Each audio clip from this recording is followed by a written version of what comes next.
All right, good evening, all of you. We are meeting tonight with Erin and Jason-Brammer, and Jason is the artist and Erin is the genius. And they are married.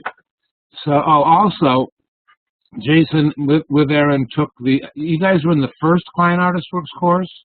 Yes. All right, so I think you guys, there's a number of reasons I've wanted to talk with Jason and Erin tonight. And part of it is because I think they're doing a good job with their career. Second of all is that they are a team. And we've alluded to the fact of having interns or having a business partner. I think Erin qualifies. I think they are business partners. It's not like one is, they are. So let's talk to Jason for a moment. I mean, this is all fascinating to me. Jason, did you know you were an artist from when you were a little guy? Yeah, I would do a lot of drawings on paper plates and like placemats of rock bands and stuff. My mom was an artist, so I was drawing a lot as a kid. She encouraged that. How did you and Erin meet? We met in Bloomington, Indiana. In southern Indiana, I was in a rock band at the time, and we met through our organ player introduced us. And yeah, he was a childhood friend of mine in the band with Jason. So we were introduced at a party. So we have different varying stories, Paul, but well, let's get back to that in a second. How are you still playing music, or have you stopped now? I stopped playing about 4 years ago. Was there a toss-up? Was there a question of whether you're a musician or a visual artist, or both? Well, to be in a good band, I mean, you have to go to New York or LA, and you have to play a lot of shows. So I got kind of tired of rehearsing, and the art just took over. Basically, I didn't have time to do it anymore. I think you have to really commit to a band. Has your art making technique gotten better? I mean, like, as far as I'm concerned, you've always had an amazing hand. I'm going to pull up your website, but how is it? I want to know if, I don't know, as a result of focusing solely on your artwork, has your technique improved? Definitely. Yeah, for sure. I think so. Okay, so how did you, as a couple, broach the subject of, hey, why don't we work together as a professional team? How did love segue to business, or business segue to love, or love came first. Love came first, and it just sort of dawned on me one day. I used to work in corporate America as a project manager at a financial company, and was pretty miserable there doing it. And then it just occurred to me that, wow, why can't Jason and I work together? He's got the talent and could use help on the business side. Could use a lot of help. The operative word. Yeah. And then we got married, and I was out of my job like 6 months later. And are you pretty happy with this partnership? Oh, I hate these loaded questions. The business partnership, yes, and the careful and the regular partnership. It is. Yeah, I really don't have much to complain about. It's such a big difference for me from being in a job that I just detested versus doing something that I really care about and feel invested in. I mean, there are some challenges with working together so closely, as one can imagine. But overall, I mean, it's been the best choice I've made. How long have you been working together? I quit my job May 21st, 2007. So it's so we're going on 6 years. Yeah, almost 6 years. And you took the course, what, 2.5 years ago? Yeah, I think it started in like October of 2010. Are there? I mean, we haven't rehearsed this, but are there things that you've done, since you've taken the course that have, that you feel like have worked? What have you implemented? I think we've gotten. Sorry, Sorry, our screen just went black there. Okay, we're back. I think before we took your course, we were in a very specific type of art world, and we didn't know a whole lot, honestly, about the larger art world. And we just have a much greater awareness of that now. And I'd say one major thing, I don't know if it's directly from the course, is just being, I don't know, more selective about what, the types of shows that Jason is doing. And it gave us we reined in what we were doing and kind of like had a direct, now we have more of a direct approach to, and like, if a show gets proposed, it's like, does this fit into what we want to do? Is this the direction we want to head in? Or a project or something. So now it's a little bit more streamlined. We have a bit more focus with the work and stuff. Okay. How do you guys work together? I mean, who decides, like Jason, you've made enough of these already, you should go this direction now, or, whose tasks are what? Basically, Erin, I jokingly call her my boss, It's like, right. What we do is, she does all the stuff, like all the website type stuff, all the project management details. As far as making things, I pretty much, I feel like I make what I want, but so like specifically, I just did a show at the University Club last week. And right. For that, I had 7 pieces that were specifically for that space. So the horizon line lines up with Lake Michigan when you're looking at the pieces. So that was like a really specific thing. And Erin kept me on task because we had the framing and all that was very, we had several different people involved in putting the work together. So yeah. She reminds me of like how many pieces I have, like what I need to do, what I need to be working on. I set deadlines for him and kind of like plot out our course and work, backtrack from the date that all the work is due. And now Martin's going to need 2 weeks on these frames, that type of thing. Yeah, and we have to have build-in time for the photographer and make sure that, there's just a list that goes on and on. So I set a lot of interim dates, and I came from a project management background already, so that helped me a lot in doing that. Erin, how good's your art knowledge? How much does it matter? Oh, you just froze. Hold on, you'll be back in a minute. Talent? There you go. You're unfreezing slowly, maybe. Oh. I think I can hear you though. Talk, Erin. Okay. Yep. I'm not sure if you could hear what I said earlier, but yeah, with art knowledge, I basically had none. Okay. I knew nothing about art growing up. My family was not interested in the arts, and pretty much non-existent. And so meeting Jason, I knew what I learned through him to start, and then I just recognized his talent and just came at it.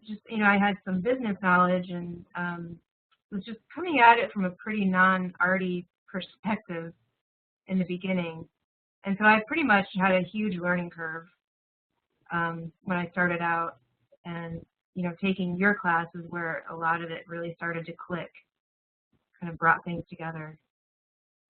So what's on the horizon? Where do you want to go? What do you see? Who's setting goals? Both of you? Both of us, yeah. We're about due to revisit our goals, but we have a written sheet, kind of a mission statement with different goals, within the next year, within 5 years. And we try to, that's something that we refer to when we're deciding whether or not to take on a certain project or do a certain show. Like, does this bring us closer or further away, or is it just a paycheck, or what? It is cool to have something really specific in mind and like write down exactly this. People might already do this, but have a goal of a long-term goal and a short-term goal of like what you exactly want to do and what you want to accomplish in that time. It's helped us. What kind of things are on there? Well, when I was in my dirty hovel studio space, like in the the garden unit. I had this, I was like, I'd like to be in a bigger space and natural light, just like real specific things. Like I want to be, have a more open space and all that. So that was on there. Yeah, and that one we crossed off about a year ago, almost a year ago. Just getting, showing a more, quality, getting, just elevating the types of shows that he's doing. And I think the University Club was, accomplished a part of that for us, doing that type of caliber of show. And like one thing with our new studio is we've always wanted to be able to host our own events as well. And now we can do that, having more space that we can kind of set up and fit people into. How's that been working? How many, you've been in the studio space, what, 8 months now, about? Yeah. And you've had 2 events in there in that period of time? We've had 2 events, and they've both been pretty... They're crazy, Paul. Pretty packed. They're crazy. Did you make any money on these things? Did you sell art? Yeah. The last show we had, the painting I finished the night before sold the next night. It was dry and Yeah. it's cool. Like you'd have people come into your space and you have it dialed in, like everything's under your own control. We've enjoyed that. We had a DJ and bartenders. We try to make it a little more exciting than just the typical reception where you just go and have maybe some wine and then obviously the artwork. Artwork is definitely the forefront of it, but. But you have a storefront. You have to back up just so other people know. You have a storefront space that's used by 2 different. You're sharing it with Jeff Zimmerman, right? And you guys are equals in the space, and your aesthetic is very different from each other. Correct. The storefront, it's in Humboldt Park. It's 3,000 square feet. And there's like a attic and stuff. A grocery store. So we try to really like make it an experience for people, like something that people really talk about afterwards, and they had a good time and come back and tell their friends. And this past one got a little bit crazy, but what we do to kind of help make sure we get time to talk with some of our most valued people who come out is we do this before a lot of shows where we'll host an invitation-only preview the hour before it officially starts and invite all of his, collectors to that. And, we might get like 10 or 15 people coming the previous hour, but I think that means a lot to them and helps us make sure we get to have some quality time. Yeah, if you have anybody that's collecting your work, treat them very well and like give them special access to what you're doing, behind the scenes or whatever it is. How often do you do something with collectors like that? I mean, are you doing other things besides the open studios? Well, if I do a show, I usually do a preview, and I call a few people, like maybe 10 people. Yeah, we did that last year at the Firecat Project show last February. We had the first hour before the opening was just the VIP hour, so to speak. And yeah, it worked out really well. And so yeah, but besides the open studio, whenever we can, if the venue will allow it, we try to do that. It's worked well. What kind of goals do you see in the next, let's say, 3 years, 5 years out? Well, one major thing is just really getting his work out of Chicago in a bigger way. We've done some group shows and some, smaller shows here and there outside of the Chicago area, but that's really where we want to be focusing. What are you doing to take the initiative? What do you do? How are you directing that? Just as opposed to letting it come to you. Well, doing a lot of research, just researching galleries that we're interested in. We're planting seeds. Like every show we have a list of galleries that we send out postcards to. And this is, it's a way of, it's like, ideally by the time that we're ready to show a specific gallery that we're interested in, it's like, oh, this is that one guy that sent us those postcards. Let's check it out, So we're planting the seed in that way.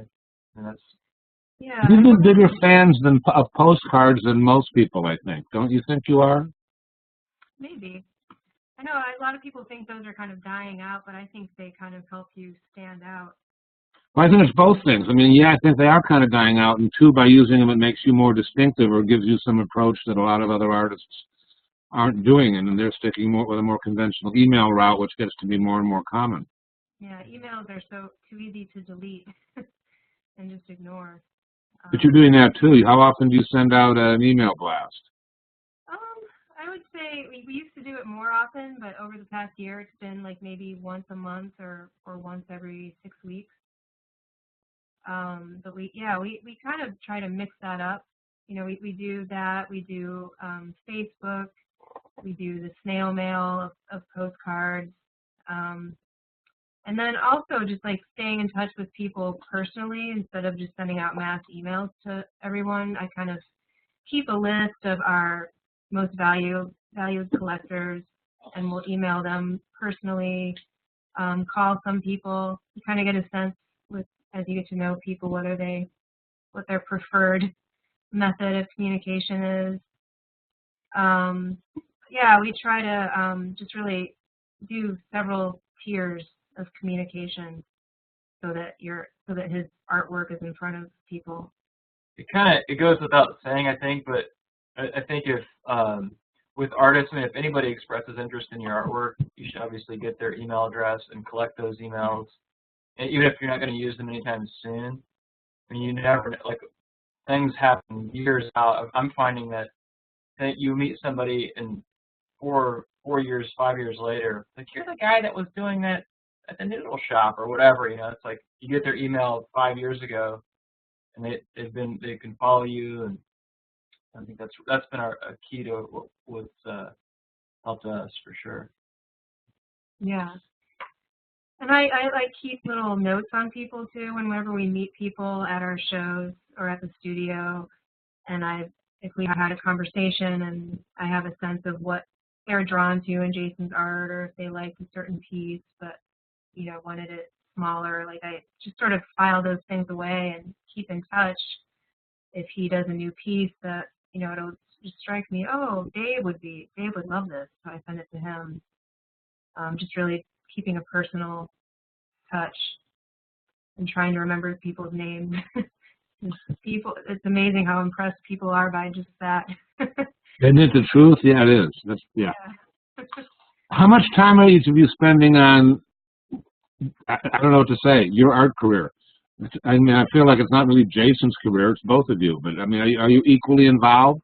Yeah, I mean, it's pretty much 24/7, Paul. It's like that's It's the JB show, Paul. 24 hours a day. Yeah. I mean that is one of. I mean, there aren't too many drawbacks that I see to what we're doing, but one of them is that it's just we're constantly talking about work. It's hard to not be doing something work related. So you went snowboarding for a few days over the winter, right? Did you get away from? Huh? I did. We were talking. That was great. I was out for about 3 days. Yeah, that's what we have to do. We have to leave town. It's really it's so fun to work on the stuff and to like plan, and I mean it's really fun. So it doesn't seem like work necessarily. Every once in a while it seems like work, but that's true. It's not like I have to talk about. It's not like we're talking about something that's not interesting. Yeah, 24/7. Kind of fun, It's like it's a cool thing to do.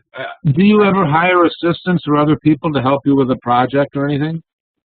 We have in the past, just on like a case-by-case basis. And at the moment, we're actually looking into hiring an intern. We could definitely use help with some stuff so that Jason and I can focus on, bigger picture things and things that are a little bit higher level. Just someone to help with the kind of details that have to get done that someone else could do. Okay. What kinds of things have been particularly, what things that you've done have been particularly beneficial? Postcards, a book, plotting an exhibit. What things have, I mean, you try various things, some work better than others. Well, we have a little list here of just things that have helped us out.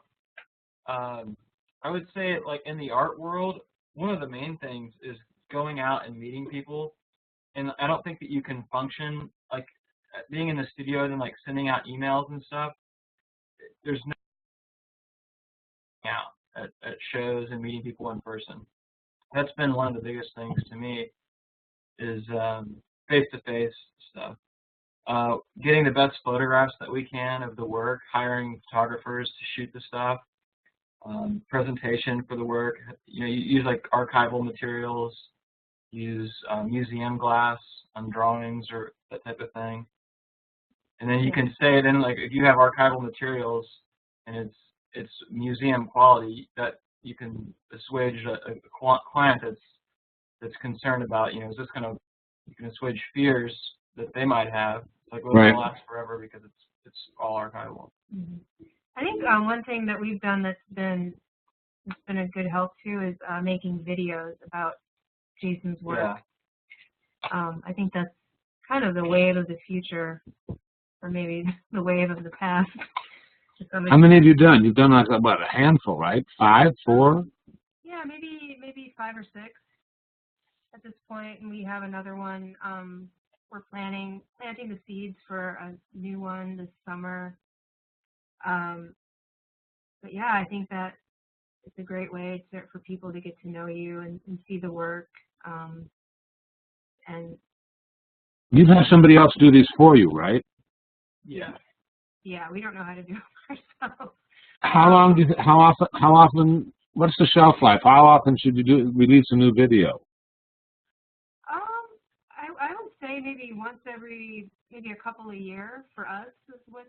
I think one of the things too, if you want to document, if you're doing like a big body of work or a project or something like that, I think it's really cool to get somebody to document the creation and then the implementation of the work. If you're doing a show at a specific space, talk about that, have it be kind of reined in, Yeah, like keep them short. Keep them super short, a couple minutes. The first one I did is like 12 minutes, and it's a long time for YouTube. The attention span of the kids, Paul, is short. Yeah. Have you always used the same guy to do the videos, or did he outprice? He wasn't cheap. No, we have a couple guys. He's our main guy, but we had some guys that did a video. I did an installation at Dark Matter, which is a coffee roasting place, and so these guys came over and interviewed me there, and it's on my site. Yeah. So yeah, we have a local group now we have a couple people to draw on. Like the one guy that we've used mostly lives in Nashville, so it's a little bit more of an undertaking. But he's a good friend, so he comes up and we hang out, and it's about more than just the work. And they deliver a finished product. They're doing the editing also. Oh yeah. And are you involved in the editing, or you pretty much leave it up to somebody else? We're involved. A little bit, but overall it's like his thing. He'll send us a draft. He'll get our notes about particular things that we really want to make sure are hit upon. And if I say something totally stupid and I was like, kind of edit out at 2:31 when I go on this tangent, like take that out. Yeah. Make me sound smart, please. And then what do you do with the videos? We just we post them on our website. We post them on YouTube. We have a YouTube channel. We put them, spread them around on Facebook and Vimeo to a lesser extent on Vimeo. But a lot of it's for people that have signed up on the mailing list over the years. So our mailing list is over 1,000 people that are interested to some degree, and so we just send it to them, and it keeps them up to date of what's happening. Are you selling most of your art, or are others, galleries, selling most of your art? At this point, we sell about 90% of it. It's mostly coming through us, although we're starting, there have been galleries that have sold work in the past, but yeah, I mean, we've been pretty independent up to this point, aside from, showing with some galleries on a non-exclusive basis in Chicago. But yeah, mostly through us direct. Let's open this up to some questions. If you guys have questions of Erin and or Jason, raise your hand. I want to hear about it. How have the exhibits that you, I mean, have you grown these exhibits, or have people come to you, or both? People have come to us. I mean, for example, the show you had right now at the University Club, we were never clear how that came about, and we met at the opening a woman who is on their Arts and Literature Board committee, and it turns out she had seen Jason painting live at a show in Pilsen like 5 years ago and recommended his name to their arts committee.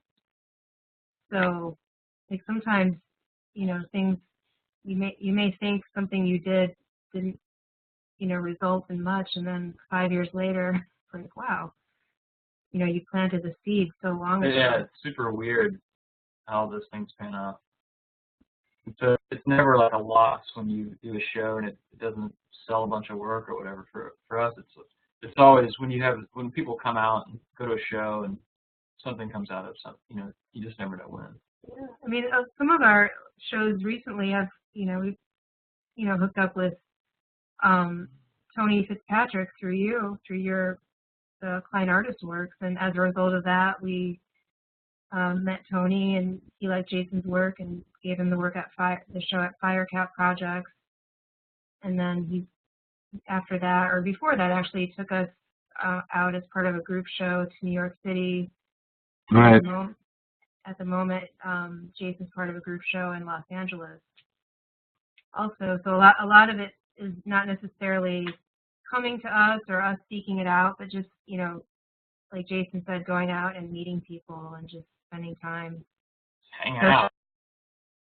So it's an outgrowth of relationships and people who just liking you and becoming familiar with your art that way. You guys froze again. Like that. Oh, they're frosting. So, I mean, you know, a lot of what we've talked about in previous courses, maybe more now, is even more is the value of relationships and growing those relationships and planting seeds, and that you don't know where good news is going to come from.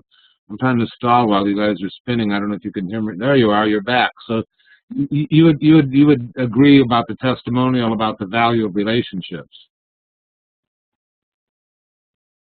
They froze again.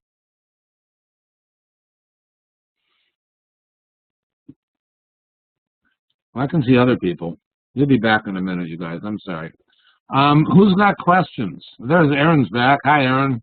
Okay, we're back. I feel like I'm in the future on these things. Greetings. Maybe you were. But who's got? Oh, we got some questions. Barry, go ahead. Wait a minute. Let me unmute you. There you are. Go ahead, Barry. Very impressive work, and it's got to be great to have a team. It's got to feel good. I guess the question I had was looking back maybe at the advent of getting to Chicago or starting your professional career. Sorry, did you set out with the notion that you might try to get into the gallery system, and it turned out to be you did most of the things kind of self-generated or a mix of those two, and then that became the norm, and you're pursuing it more exclusively that way on purpose? Well, the way that I did it, I don't necessarily recommend how I did it, but what we did was we took advice from a friend who was doing festivals, and so we were doing like fair type shows, and so we would do even before that though, you started out showing at a lot of I did restaurants. Bars, noodle shops, anywhere that would hang art. I would just hit it up and just try to get my work out, and then every place that I showed at, I would get email addresses, and this is back, 10 years ago. So I was doing it real, just like, well, this place I can just walk in here and hang work, kind of that type of a taking it to the streets approach, and and building on that, I wasn't really heading in a gallery direction at that point, which was just by chance. Yeah, it wasn't like design per se. I just started selling paintings and on my own, and it made sense to. Yeah, and along the way we'd do some, submissions for, calls to artists, juried shows, and submit to some different galleries. And just, it just sort of became more of a mix over time of kind of doing our own independent shows and occasionally doing gallery shows. But at least early on, we just always had more success in terms of selling the work, doing the shows on our own. And that kind of changed. We had different experiences with different galleries. But I guess just to follow up with that quickly, when I was a little younger, and I don't know how old you two are, but it seemed like it was a more regimented kind of predictive path to make. And it seems a little bit more wide open now in terms of some of the options and alternative approaches to things. And it's encouraging. Kind of wish I was younger. Yeah, there are a lot of routes to go.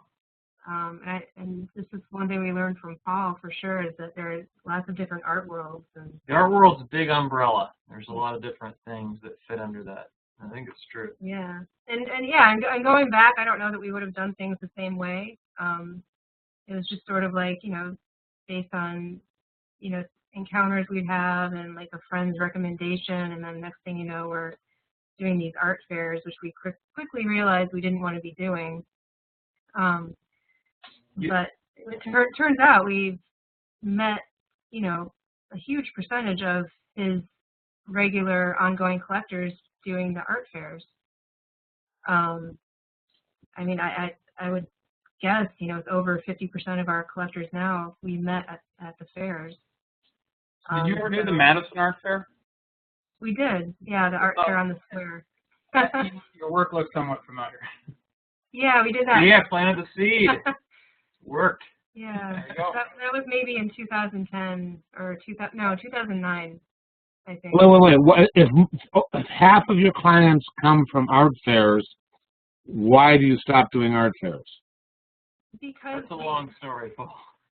We'll take you with us, and you can set up a tent in the rain at 5 in the morning on Wells Street. Yeah. Super fun. Go through a couple storms doing those art fairs, and you'll see. We've we've kind of moved on in a certain way. Like, it was really good for us at the time, and then after a couple of years, you just realize that it's time to do something different. I felt like we kind of hit a little bit of a ceiling in them too. I don't know where his work was getting, I guess, bigger and more complex. Weirder. You can say weirder. And there was kind of a little bit of a price ceiling that we hit, where we got to the point for a while where we'd be like, okay, we have an art fair, so go and make all these like small, cash and carry type pieces for the fair that otherwise we wouldn't be making. And prints, we'd make like small prints that were a pain. And yeah, we didn't really want that directing the direction his art would go in. So where do you go now? I mean, are you making art with how much are you making art with your audience in mind? And does it change since you've done fewer street fairs? I think right now I'm making what I want to make, and I feel like people are responding to it. I do commission work sometimes, occasionally, but right now it's like I'm making stuff based on the parts that are coming into my life, like the actual machine parts, what I'm finding. Yeah. You're also kind of working in, bodies of work and, certain themes for a certain number of pieces or a certain period of time, right? Yeah, what I'm doing now, I used to just do all different types of approaches and have different things going on. Now the longer that I'm at it, I'm trying to make things more concise. Like the new series, the Gateways series, there's 7 pieces, and they're the same frame, same matting and everything, but there's the same size drawing. And make it a concise thing. And I feel like, to me, it makes the Time Machine series is ongoing. I just made my 76th piece. And I feel like having it reined in makes more sense to me. And then I'm working on a new body of work right now that'll be very limited. And in some ways it's cool. It's like it makes it more collectible. It makes it more of like a beginning and end point. The Axis Mundi series I did was like, okay, this is the beginning, this is the ending. And it makes sense to me. Can you begin a series? Go ahead. In the studio, as artists, I don't think that we need to show everybody everything we do. I mean, I do stuff that nobody sees that's in the studio that's just for fun or for experimentation or something. I don't think it all has to be like, this is my work that I show the world, you know. You can do stuff that's just personal or for fun. You've been in your studio a little less than a year. It's what, a few times larger than your previous studio? 5 times. Yeah, like 5 times as big. How's it affected your work? It's gone smaller. Yeah, actually, I started making tiny. I'm actually working on 5x7-inch India ink drawings, Paul. Much to my wife's dismay. You got this giant studio. What are you doing these little things for? Well, leave me alone. It's affected me. I skateboard inside my studio now, which is a new thing, which has been really fun. And you don't want to hurt the art, so you keep the art really small. Is that it? Right. I'm doing how it's affecting the work. I would say a lot less frustration. it's just spread out, and it's easier to see stuff. They left these old there's an old grocery store, so they left the cases in the glass cases for candy that was in there. So I have my parts set out, antique parts, and so I can see everything now, what I have, and take inventory. And when I run out of tape, my studio mate's not there. He has tons of tape. It's awesome. Thanks, Jeff. I'm out of primer. I know where I can find some. Get you back for that, Jeff. Who else has got questions? Bill, you had a question. What? Do you have a question now, Bill? No, my question got answered, and it had to do if you were doing 90% of your sales yourself, you must be spending a lot of time not in a gallery space. And the answer was basically taking a lot of walls as a place to show and sell the art outside of galleries. Right. We used to, especially more so early on, we would cast just a super wide net. I think as Jason was saying, and just showing anywhere, like almost anywhere. You have a filthy bar in Chicago where they can smoke? I'll do it. Yeah, I mean, it was a lot of trial and error, and now we're much more selective. And I mean, I can't emphasize enough like how much the new studio space has changed things for us. Just being able to host our own exhibits there, because we can set it up like a gallery essentially. But I mean, with the whole gallery thing, it's not that we don't want to work with galleries. We do, and we're kind of starting to want to move in that direction a little bit more. Here, it's just a matter of finding the right one, the right fit. So, yeah, it's not that we haven't wanted to work with them. I guess what I'm trying to say. It's just been sort of the way it's worked out. Okay. Amy, go ahead. Hey, I was wondering if you could talk a little bit about your commission piece for LinkedIn and how that came about. An art fair. Yeah. Go ahead. A guy that works for them, he's been collecting my work. He saw some stuff. We were doing a festival, an art fair. He came by and bought a piece, and then every year or so he would buy a piece or two. And he ended up, they commissioned me to do an office upstairs for them, and then they moved floors, and they commissioned me to do a wall. And we just discussed some ideas, and it was a commission, so we had some back and forth. And yeah, at the time when we met this guy, he's like a VP at LinkedIn. We didn't know he worked for LinkedIn until about 2 years after he had been collecting Jason's work, and so we were really excited when he called us and was like, "Oh yeah, my company is looking for artwork. Oh, where do you work? Oh, LinkedIn. Sweet." So it's like a real company. Cool. Yeah. So that's how that one worked out. Great. Thank you. Oh, You're welcome. sure. John, your turn.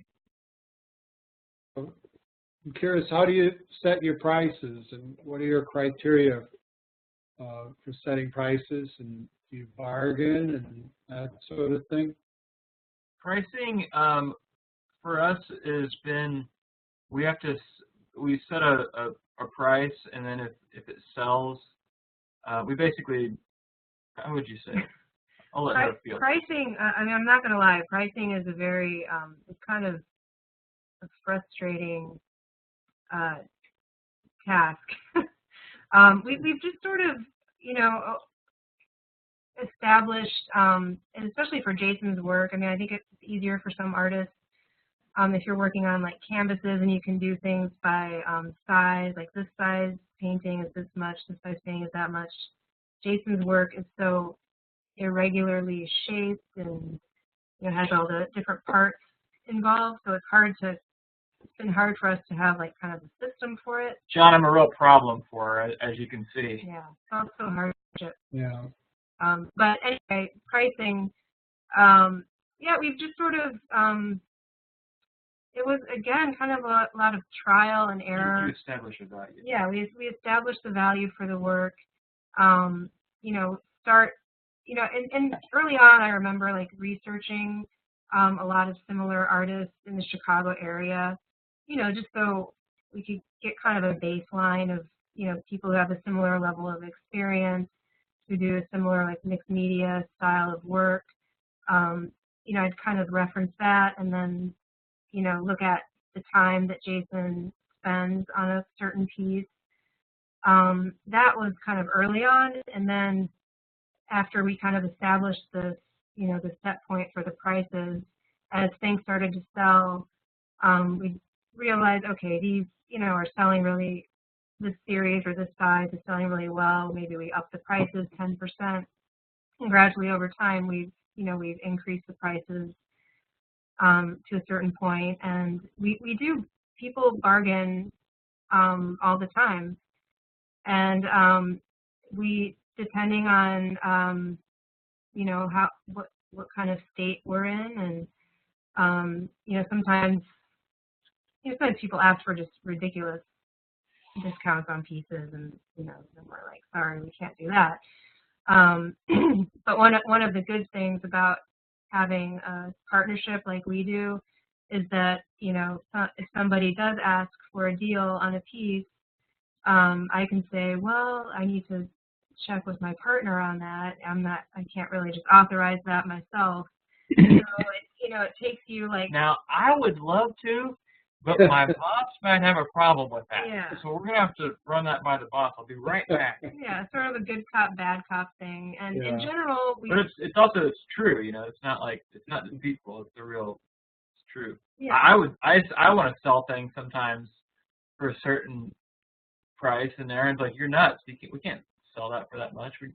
Like, I'm tired, I don't like it, or whatever, you know. Yeah, like, typically he wants to set his price for what I think is too low, and then I'm like, that's usually the way that it goes with our conversations. I'm trying to raise it, he's trying to. I'm about moving units. I want to move them. We're generally more open to bargaining when people are buying multiple pieces too. Right. And sometimes we'll you know, use that as sort of a selling, like an upsell type of thing too. If somebody's interested, express interest in more than one piece and they're trying to choose, we'll say, oh, well, if you get both, you know, we can give you a, you know, X% discount. Okay. And that has worked on several occasions. You have to, we set our price, and then a price doesn't really mean anything until it's validated by people paying that amount for your, you know, seeing the value in the work, whatever. Like, you have to establish that. Once that's established, then you can raise your prices depending on how it goes. But we always do it very incrementally, and it's so, the pricing, the ranges are so subtle that nobody's ever been like, well, this is, you don't want to jump to some crazy astronomical rate. You want to double your prices out of the blue, you know. Yeah. So We the do worst it thing, incredibly slow, so it seems real natural. yeah, you don't want to start out too high and then have to lower them. That would be one of the worst things, I think. Do you? I get the feeling. I don't know, Jason. Does it take more time to do a pencil drawing than a painting, or similar, or how's it work out for you time-wise? Time is a funny thing, Paul. What is time? I don't know, man. I feel like I think it depends on the piece. Like parts of my mixed media things come incredibly fast, and then parts that I think would be super easy take forever. So like attaching a couple handles can be this big ordeal. Like painting it may have happened relatively fast. So the degree of difficulty or amount of time doesn't have much to do with the determination of the price. It does too. It does. I don't know. Yeah. But that's definitely not the main thing that goes into it. Like pencil drawings, a pencil drawing on paper is typically less expensive than a painting. But right. Pencil drawings that I have now are more expensive than some of the paintings. And I would say too, we do keep in mind, even though we do make a lot of our sales at this point directly through us, we are pricing our work in a way that we're, satisfied if we are giving a significant percentage to a gallery. And then we do a lot of relative pricing. Like I was saying, it's hard to have a system with his work because each piece can be so, drastically different from the next, size and shape-wise. And so I'm always looking at pieces relative to each other. And, right. when pricing, I may say, so this piece is kind of similar, like it's kind of a gut feeling, like, should this be more or less than this piece that's already established a price? So it's a lot of, I'm always, Jason's less concerned about this. I'm always really concerned about like having our pricing make sense to somebody if they're coming and looking at an array of pieces in a show. I don't want people to wonder like, why is this one $2,000 more than that one? I just want it to kind of make sense on a gut feeling, and maybe he spent a ton of time on one piece that we get a little less money for, but I think over in the long haul it kind of evens out. And, how do you explain your relationship, or are people as happy talking to Erin or happier talking to Erin? That my sense is most people want to talk to the artist. What's the artist have to say? But but it's usually Erin on the phone, or even a lot of times, Erin, you're signing Jason's name to emails, right? I'm going to let Erin answer this one. Why don't you talk to her about this?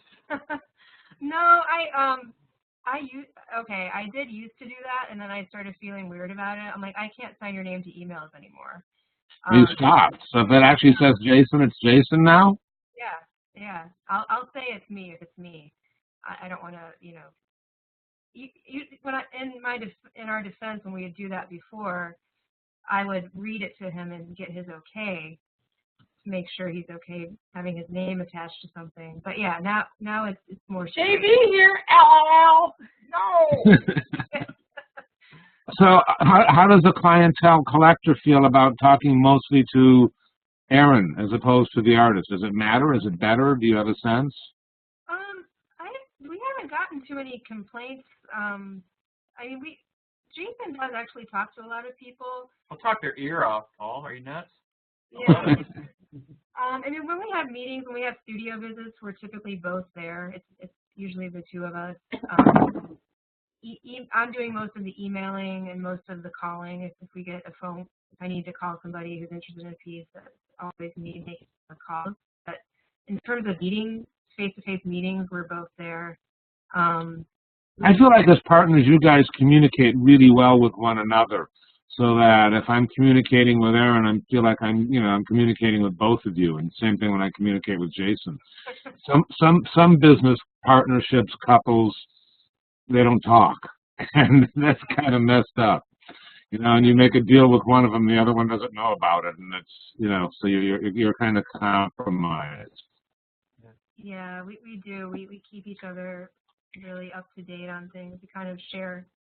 We have like a shared brain outside of us database.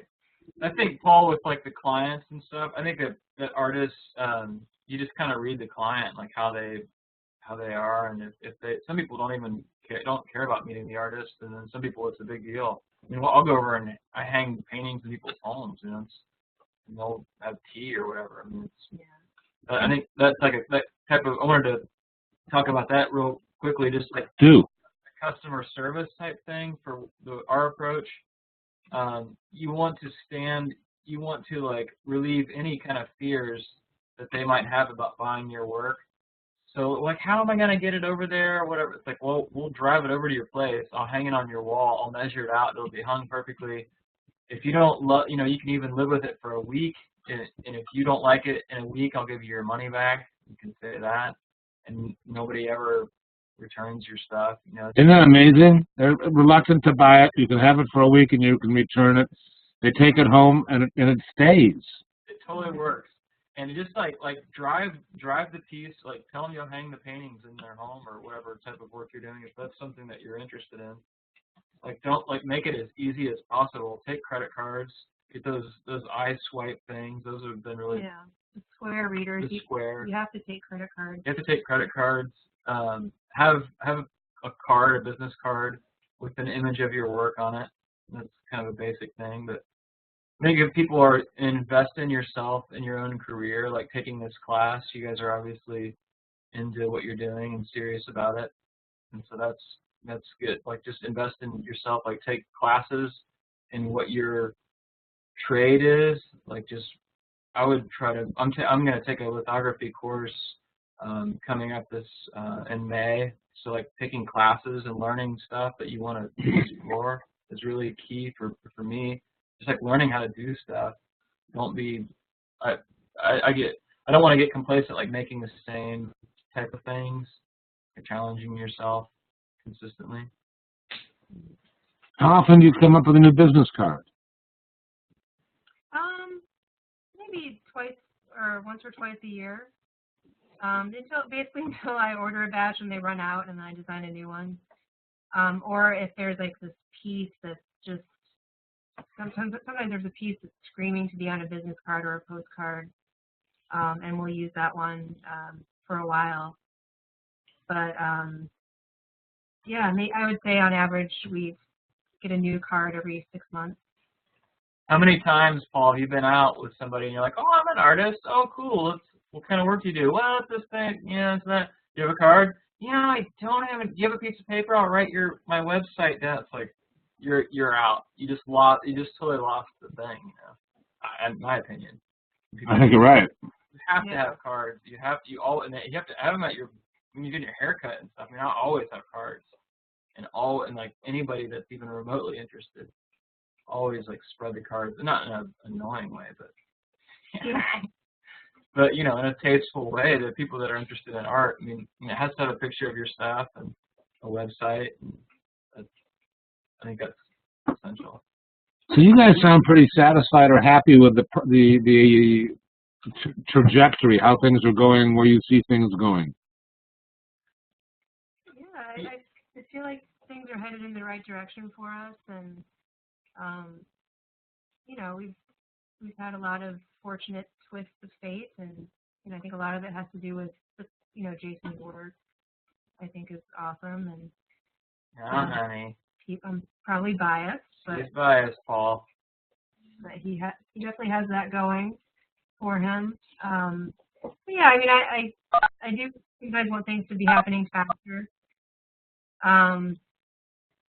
But yeah, we're pretty happy, I think, with how things have gone. Okay, cool. Anybody else have another question or so before we wrap this up?